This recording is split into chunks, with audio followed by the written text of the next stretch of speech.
Au Cameroun, retour sur le procès du journaliste Martinez Zogo, retrouvé mort en janvier 2023. Devant une salle sidérée, des extraits vidéo montrant des scènes de séquestration et de torture de Martinez Zogo ont été projetés pour la première fois. Une audience qui a également permis d'établir des liens entre certains accusés. Depuis Yaoundé, la correspondance de Marcel Amoko.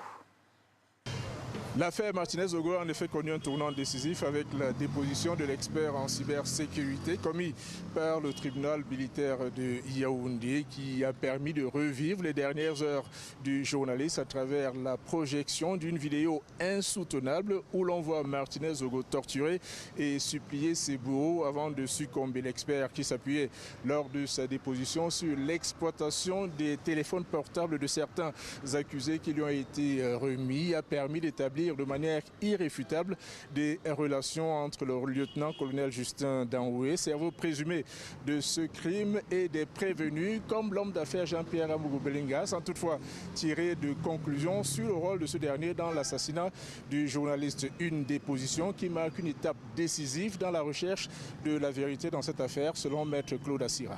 Nous avons pour une fois la mise en place d'un certain nombre de données, d'éléments concrets, pratiques, qui nous permettent de visualiser, de retracer d'un point de vue logique, appuyé par les éléments techniques qui sont mis à notre disposition, le parcours depuis la conception de l'idée de l'enlèvement de Martinez Zogo, les échanges téléphoniques entre les uns et les autres.